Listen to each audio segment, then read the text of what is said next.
Hello అండి, నేను social మీడియాలో గత కొద్ది రోజులుగా ఒక వీడియో అయితే చూస్తూ ఉన్నాను.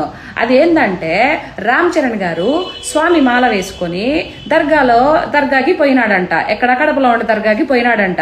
ఇప్పుడు పోతే ఆ స్వామి ఏదో నేరాలు ఘోరాలు చేసినట్టు కొంతమంది స్వాములు విమర్శిస్తూ క్షమాపణ చెప్పాలి, మీరెందుకు వెళ్ళారు, పాలిటిక్స్ కోసం వెళ్ళారా, ఓట్ల కోసం వెళ్ళారా అని చెప్పేసి లేనిపోని మాటలన్నీ పాప రామ్ చరణ్ స్వామి మీద పెడతా ఉన్నారు. ఆ మాట్లాడిన స్వామికి చెప్తున్నా, ఏ స్వామి కామ క్రోధ మదమాత్సరాలు అధిగమించడం కోసం మండలం పాటు వేసే దీక్ష అయ్యప్ప స్వామి దీక్ష.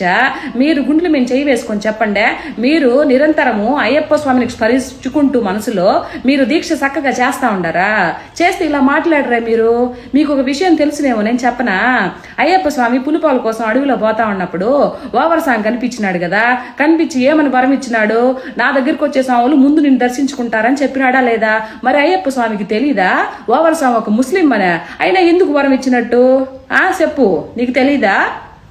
ఏమో పెద్ద నేరం చేసినట్టు క్షమాపణ చెప్పాలి అని అంటున్నారే. ఎందుకు క్షమాపణ చెప్పాలి? ఒకవేళ తప్పు చేశాడేమో అనుకుందాము, పోమే అయ్యప్ప స్వామికి క్షమాపణ చెప్పాలి రామ్ చరణ్ స్వామి, మీకెందుకు క్షమాపణ చెప్పాలా? ఏదైనా తప్పు చేసి ఉంటే అయ్యప్ప స్వామికి శిక్షిస్తాడు, మీరెందుకు మాట్లాడేది? మీరు న్యాయాన్ని కాపాడండి, ధర్మంగా ఉండండి, అంతేగాని ఏదొచ్చి నోటికొచ్చినట్టు మాట్లాడకండి స్వామి. ఇది కరెక్ట్ కాదు, సరేనా?